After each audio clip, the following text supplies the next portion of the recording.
Muy bien chicos, ¿cómo están? Muy buenas tardes, mil disculpas por el atraso. Eh, bueno, básicamente lo que vamos a hacer ahora, vamos a retomar desde donde nos habíamos quedado en la parte de correas y bueno, vamos a terminar eso último pendiente que teníamos, ¿no? Les voy a compartir la pantalla, por favor. Ahí está.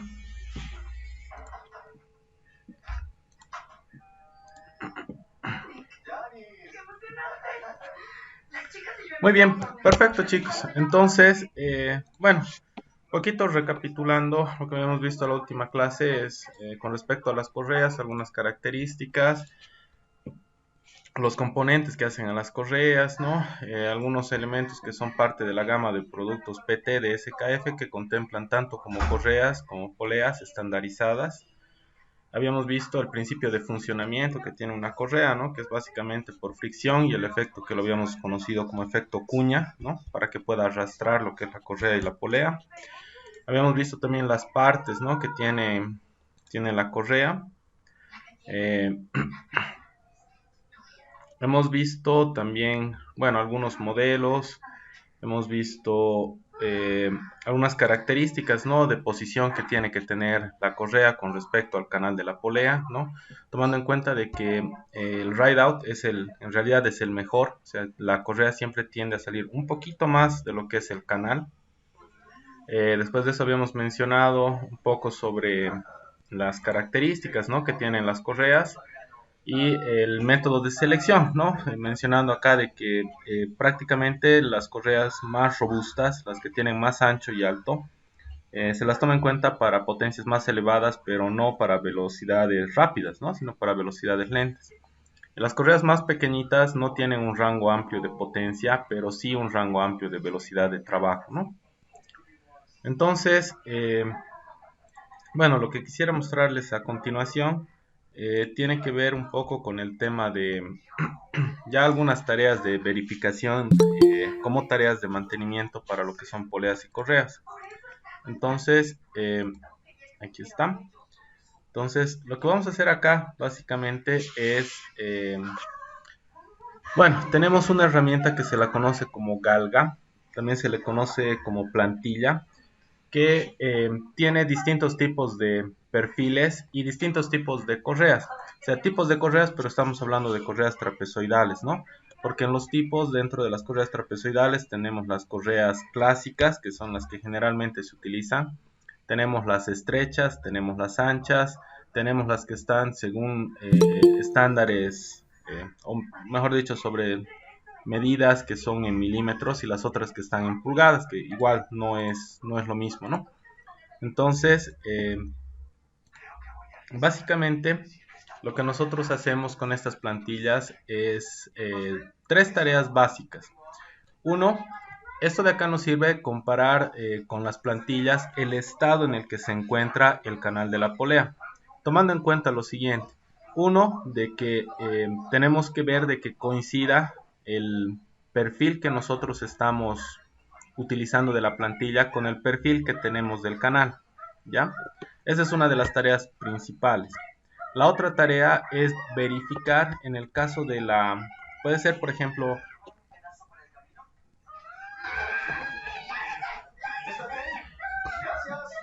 entonces, les estaba comentando, ¿no? La segunda tarea de esto correspondería a lo que es el tema de verificar el estado o sea, el estado de la correa en realidad, porque la correa puede en algunos casos llegar a deteriorarse y nosotros para el momento de hacer el cambio de correas necesitamos detectar en el canal de la polea con qué correa estaba trabajando, ¿ya? De esta manera, esa es la segunda tarea. La tercera sería verificar desperfectos en los canales, no solamente en un punto, sino a lo largo de toda la circunferencia que hacen la polea, ¿ya? De esta manera, las tres tareas básicas sería, uno, verificar a qué canal, a qué correa trapezoidal corresponde este canal. La segunda sería verificar el estado en el que se encuentra el canal con respecto a la polea, ¿no? Y finalmente hacer una verificación en distintos puntos, ¿sí? Entonces, son esas tres tareas, ¿no?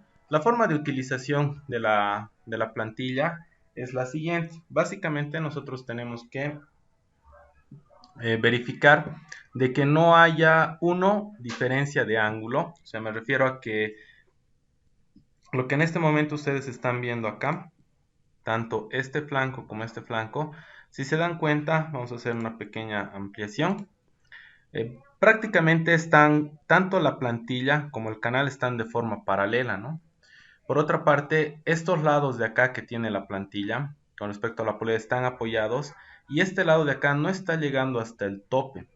Siempre hay un pequeño espacio de separación y lo mismo pasa con la correa, ¿no? La correa cuando ingresa al canal, el canal nunca está hasta el tope con respecto a la correa, ¿no? Siempre hay un pequeño espacio de separación, ¿ya?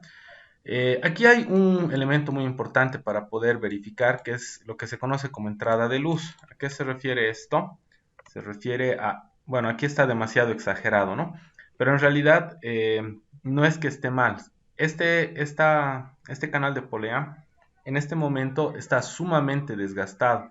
Ni siquiera ya tiene el ángulo, miren, no tiene ni el ángulo. Esto está más o menos casi circular, semicircular, y eso se debe al desgaste que ha tenido el canal de la polea con respecto a la correa, ¿no? Entonces, como les decía, ¿no? En algunos casos nos permite verificar el estado también que tenemos del canal de la polea. Lo otro es esto de acá. No sé si se llega a ver. Vamos a ampliar un poquito más dentro de esto. Acá hay un detalle, ¿no? Uno, verificando esta parte de acá no es coincidente, no se está apoyando en la polea, es uno de los requisitos para manejar esta galga.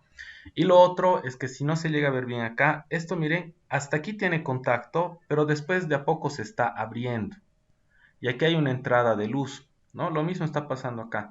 De a poco se está abriendo y al final aquí hay una entrada de luz, ¿no? Entonces quiere decir de que este canal, ¿no? Básicamente no corresponde a este perfil de la plantilla, ¿no? Nuevamente, las condiciones son que uno, esto de acá tenga contacto, no tenga contacto con el canal de la polea y no existe entrada de luz, o sea, todo este flanco de acá entre de forma cabal en el flanco del canal de la polea, ¿ya? Entonces, eso es por una parte. Por otra parte acá, si bien acá miren, aquí está. Si bien acá, por ejemplo, esto se está apoyando, esto está casi llegando a tope, pero no tiene en realidad contacto. Casi está llegando, pero no por completo. Pero aquí hay un detalle. Este lado sí está completamente apoyado, pero este lado no. Y de aquí, de a poco, miren, se está abriendo. Entonces, la falla no es muy grande, ¿no? Aquí se le podría atribuir más que todo un error de fabricación del canal de la polea, ¿no?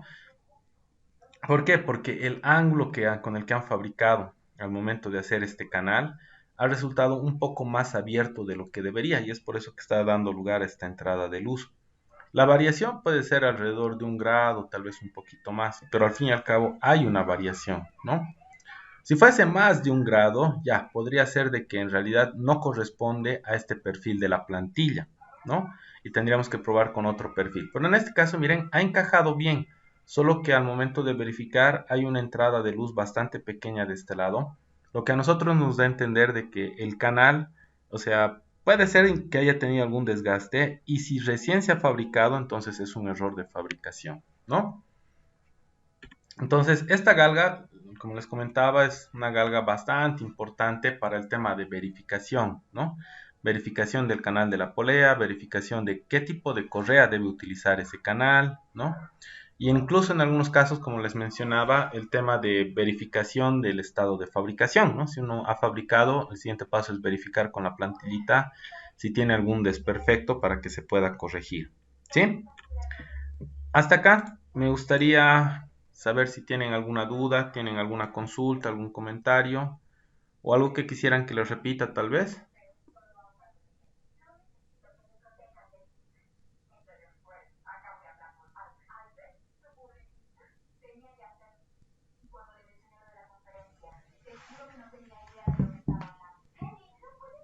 Nada, ¿no? Está todo claro. Muy bien. Lo otro que quisiera mostrarles corresponde a lo que se conoce como poleas balanceadas, ¿ya? Y esto responde a una norma que es la ISO 1940 en una especificación que es la G6.3, ¿ya? Que generalmente permite realizar el trabajo con alrededor de 35 metros segundo. Ojo que esto de acá es velocidad tangencial. Se está transformando la velocidad rotacional de, en este caso, la polea, a velocidad tangencial. 35 metros segundo. Aquí a ver, les hago una preguntita. Si es considerado velocidad tangencial, la velocidad tangencial es un producto de la velocidad rotacional. Esos 35 metros segundos, ¿será una velocidad elevada de rotación o es una velocidad baja? ¿Qué opinan?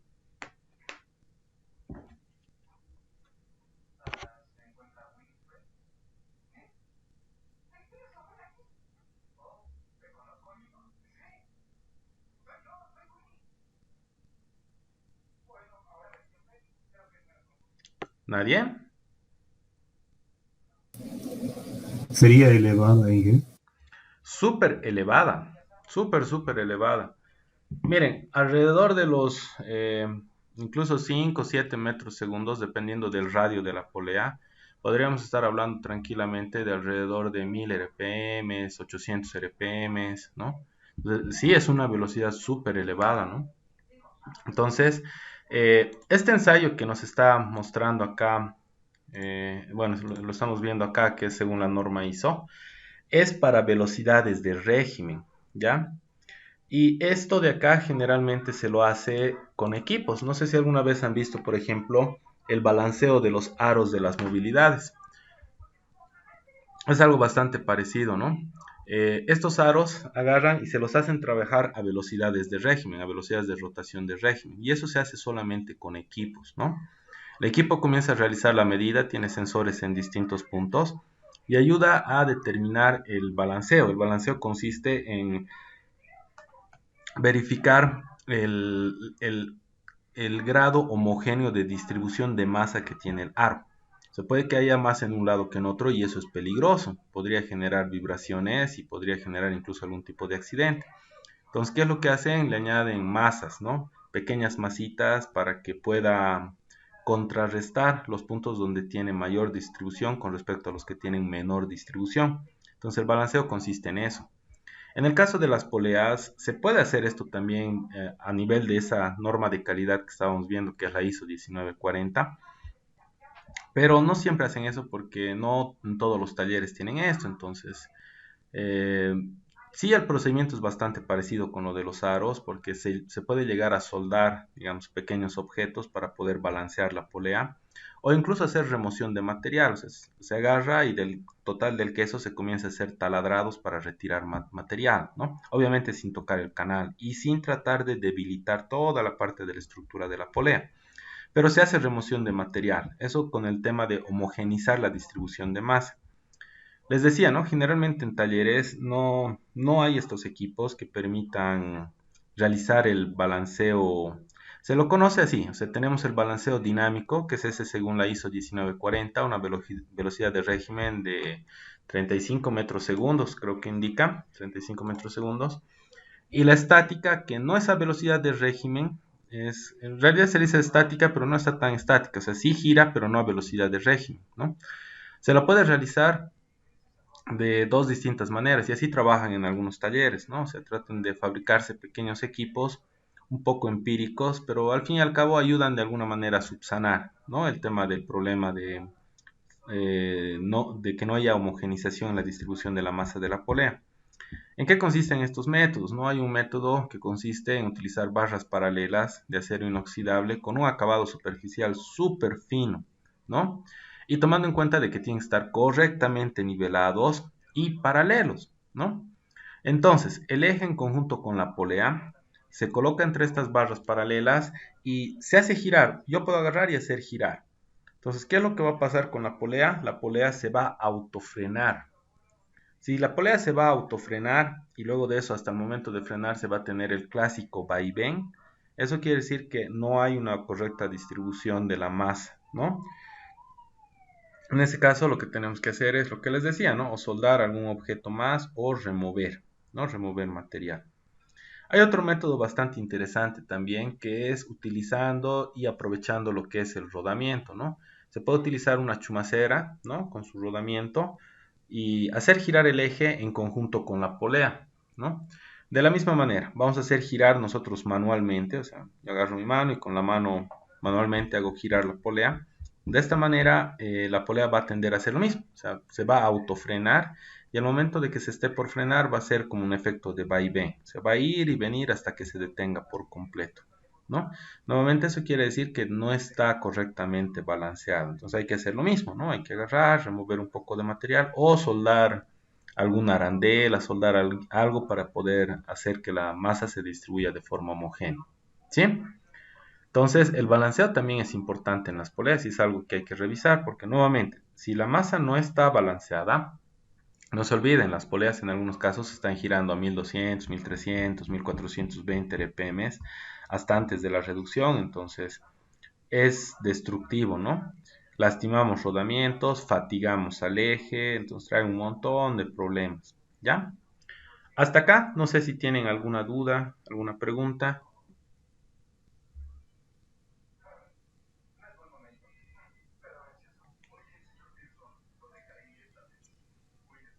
¿ya?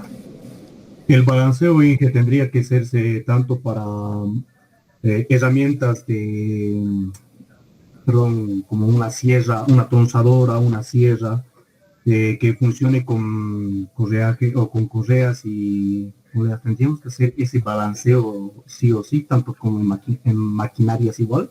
El balanceo, José, es para cualquier polea, no importa el tema de aplicación, ¿sí? El balanceo se lo aplica para cualquier polea y es importante que tenga balanceo.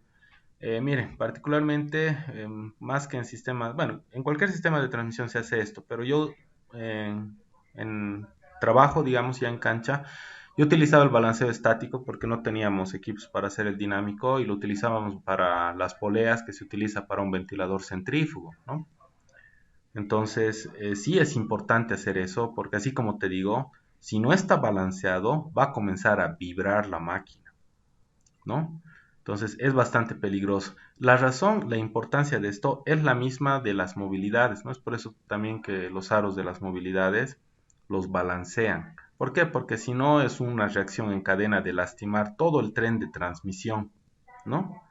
Entonces sí es importante. No importa el tema de aplicación, sí es importante. ¿Por qué? Porque no importa dónde apliques, igual va a generar vibraciones si no está bien balanceado.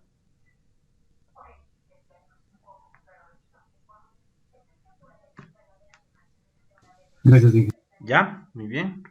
¿Alguien más tiene alguna duda, alguna consulta?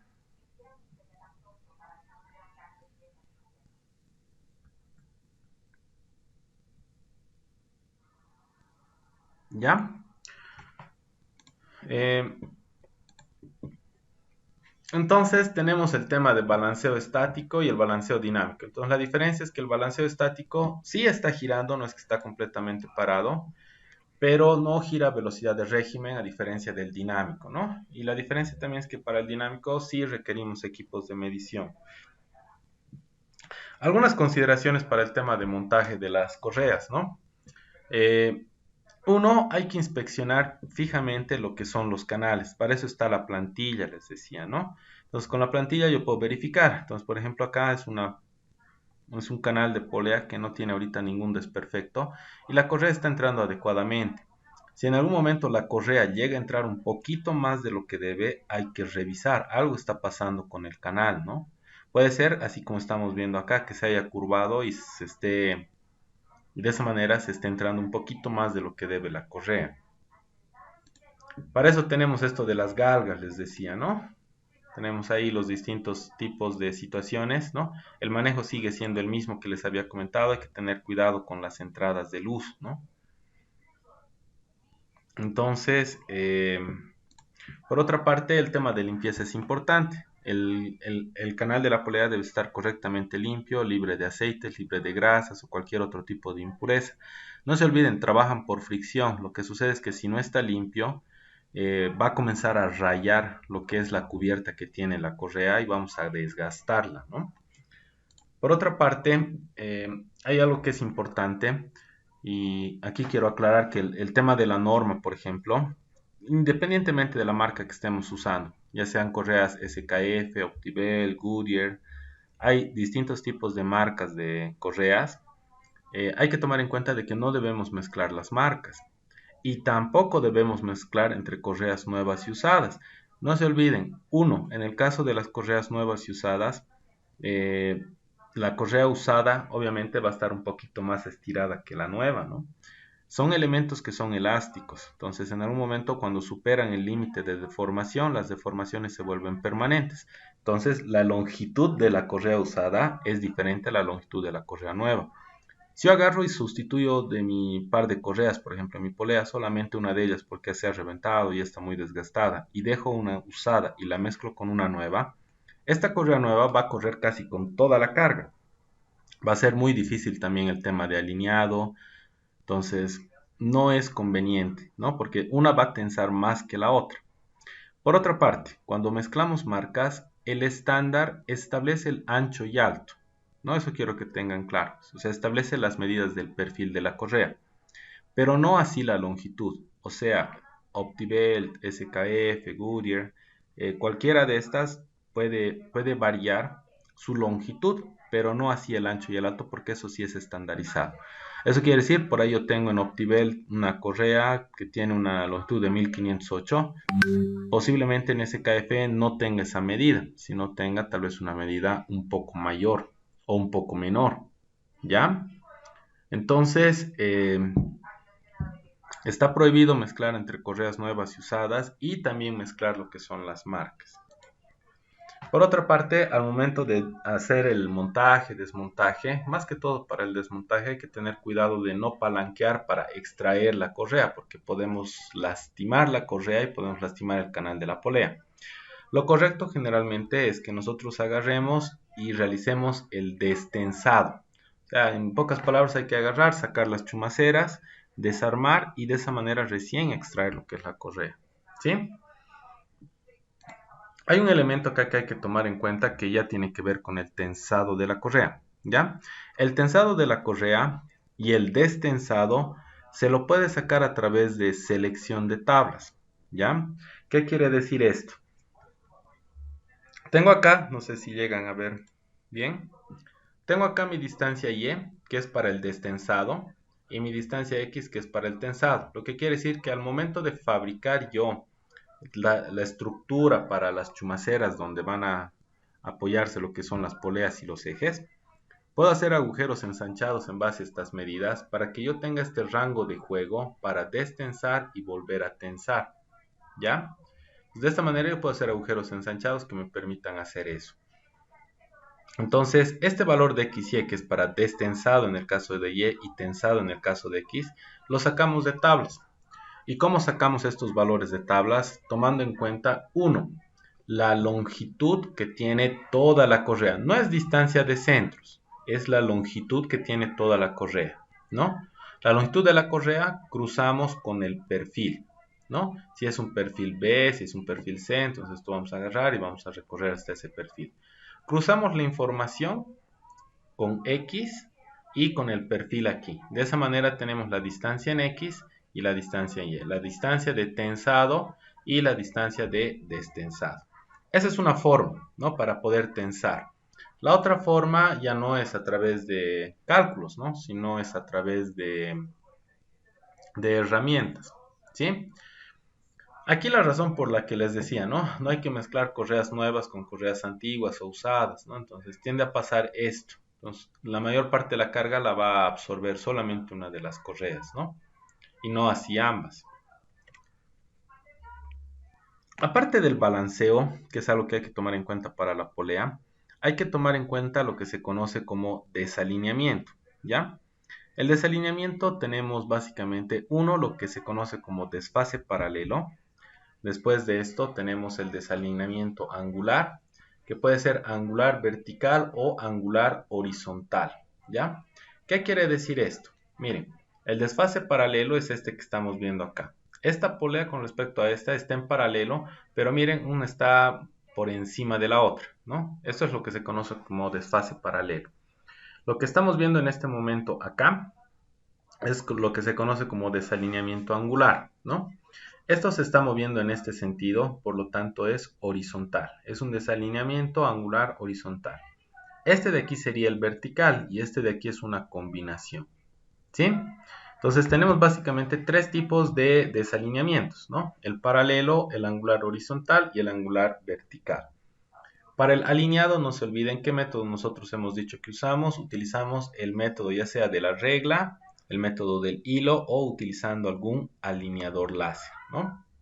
Los tres tipos de desalineamiento y los métodos, ¿no? Usamos el método de la regla con los 4 puntos de contactos, al igual que con las cadenas y las ruedas dentadas, ¿no? O con el hilo o una cuerda, igual verificando los 4 puntos de contacto, ¿sí?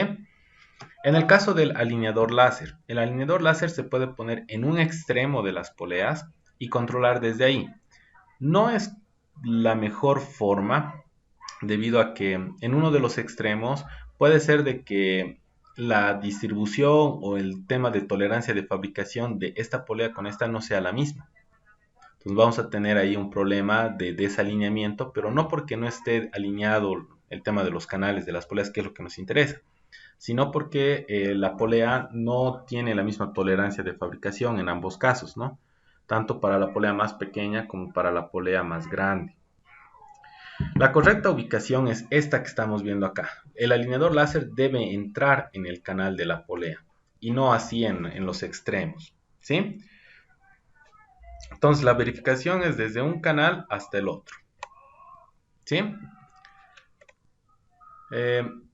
Tenemos aquí algunos problemas que podrían darse, ¿no? Por el caso de tensión escasa. En el caso de tensión escasa y un intenso deslizamiento, lo que se conoce como resbalamiento, puede provocar un desgaste excesivo en la cubierta, sobrecalentamiento de la correa y puntos de combustión. No se olviden, es un elemento elástico, ¿no? La tensión excesiva puede producir igual un sobrecalentamiento, un estiramiento excesivo o daños en los componentes de transmisión. Si tensamos mucho, ¿dónde va a recaer la mayor parte de la carga? En el eje, obviamente en el canal de la polea y en los puntos de apoyo, en los rodamientos. Los otros dos métodos de tensado que tenemos, uno de ellos es utilizando el tensiómetro mecánico, que tiene una especie de resorte, ¿no?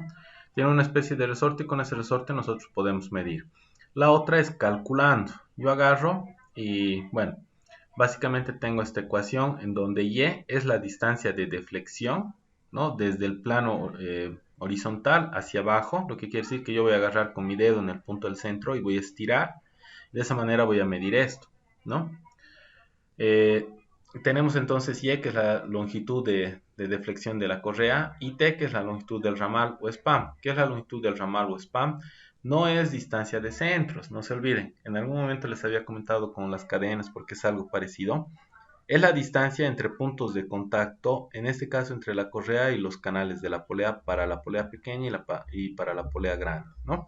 Agarro, mido eso, sustituyo acá y de esa manera tengo mi distancia de deflexión. Yo puedo agarrar un vernier, un calibrador, pongo aquí una regla y desde ahí yo estiro la correa y mido esta distancia y tiene que tener este valor, ¿ya? Ahí yo estoy utilizando cálculos. La otra es utilizando ya sea el tensiómetro mecánico o el analógico, ¿no? Por ejemplo, en el caso del mecánico, en el interior tiene un resorte que es de compresión. Entonces se comprime en base a un valor de carga, fuerza que yo estoy ejerciendo, y esa carga, fuerza es en base a la correa que yo voy a utilizar. Y la distancia que tenemos aquí no es cualquier distancia para controlar, es un valor que está relacionado a la distancia de spam. Entonces, de esa manera yo puedo controlar la tensión que tiene que tener esta correa.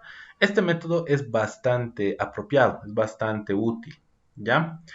Y el otro es utilizando elementos digitales, ¿no? Lo que hace es transformar la señal de vibración, porque nosotros agarramos la correa, la vamos a hacer vibrar, el sensor va a detectar las oscilaciones y ese valor de frecuencia lo va a convertir en un valor de fuerza. Y esa fuerza es la que yo tengo que comparar con tablas para verificar cuánto debería ser la tensión de esta correa, ¿no? En base a la fuerza que me está generando, ¿no?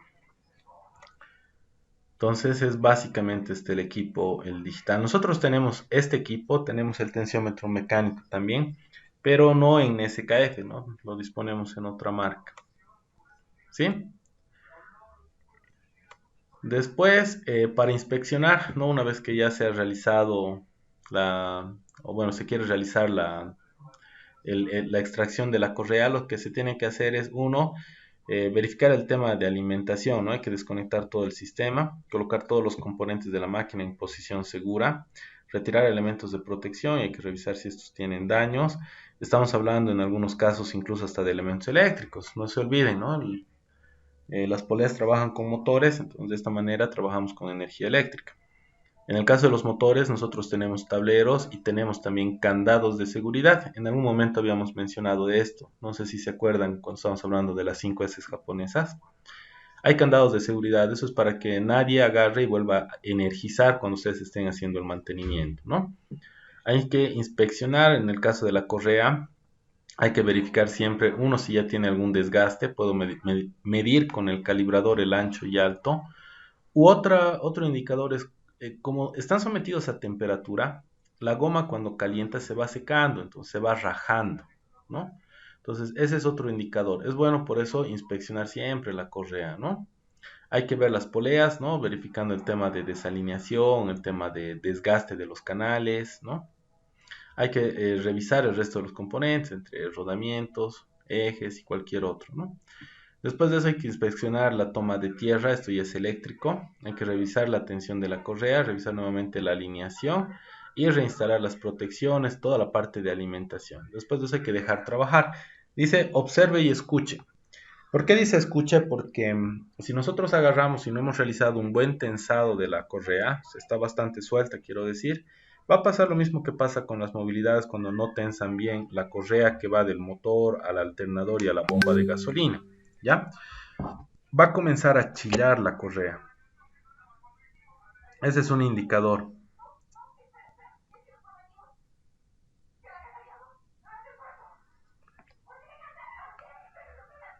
Ese es un indicador, ¿ya? Entonces, así como les decía, hay que hacer una breve verificación. Y ahí es donde nosotros podemos ver esto, ¿no? Miren, tiene ya pequeñas rajaduras, ¿no? Y eso se debe al deterioro que tiene la cubierta de la correa. Puede ser que se haya secado la goma o muchos otros factores, ¿no? Después de eso hay que tener cuidado con el almacenamiento de las correas porque si las ponemos en lugares donde son muy calientes o están expuestas al sol, corremos el mismo riesgo.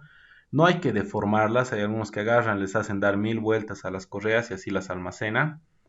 Entonces, de esa manera hay que tener un poco de cuidado, ¿no? Si nosotros deformamos para hacer un poco más pequeña la correa, así la podamos almacenar, esa deformación puede volverse permanente, entonces hay que tener un poco de cuidado, ¿no?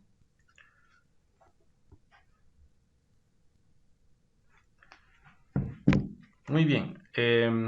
Después de eso, bueno, tenemos algunas situaciones acá particulares, ¿no?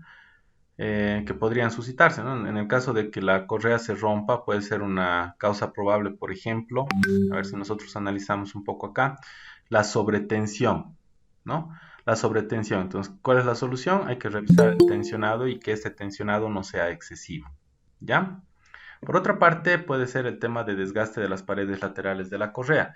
¿Qué quiere decir eso? Puede ser, uno, también alguna sobretensión o puede ser desalineamiento, ¿no?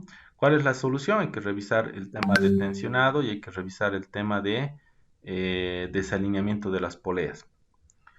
Dice acá agrietamiento en la parte superior de la correa. El agrietamiento puede ser, uno, por el exceso de temperatura, dos, por nuevamente el exceso de tensión, tres, puede ser más bien lo contrario, que no esté correctamente tensionada y esté bastante suelta.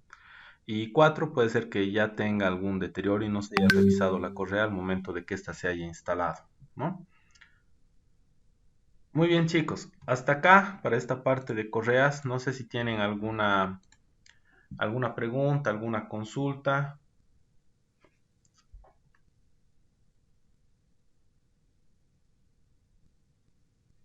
algo que quisieran que repita tal vez.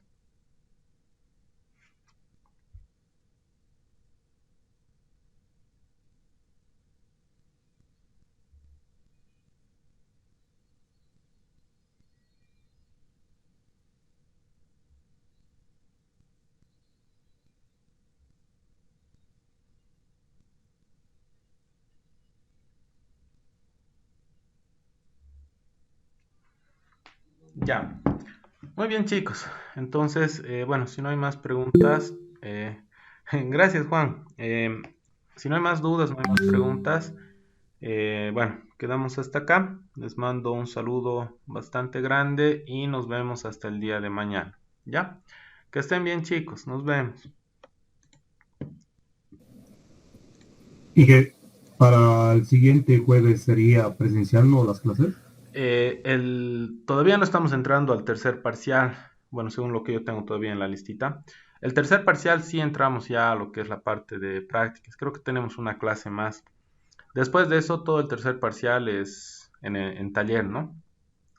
Hasta aquí, bueno, estaríamos terminando ya la parte de transmisiones. Entonces, em, hasta la siguiente semana ya les voy a habilitar los cuestionarios para que los vayan respondiendo. Van a ser cuestionarios sencillitos en base a lo que hemos visto desde lubricación y esto de las transmisiones más, ¿ya? Y después de eso ya es neto trabajo de taller. Muy bien, Ige, porque estaba verificando lo que es el cronograma que nos dio el ingeniero Juaniquina y acá en mantenimiento industrial indica de que semana 11 y 12 son presenciales y el tercer parcial ya sería las 4 clases que nos quedaría puro presencial. Ah, ya. Le voy a dar una revisadita nuevamente. De todas maneras, les voy a confirmar para que estén preparados, digamos, ¿no? Para que no les agarren curva y el día que tengamos práctica estén ahí todos, ¿no? Y también veamos el tema de... Aunque en el caso de ustedes no es un grupo grande, tal vez podríamos entrar todos, porque si los voy a dividir, vamos a contar con menos sesiones, ¿no? Mm. Muy bien, Ige, muchas gracias. Ya, no te preocupes, José. Listo. Entonces quedamos hasta acá, chicos. Nos vemos hasta el día de mañana. Que estén bien. Nos vemos. Hasta luego, Ige.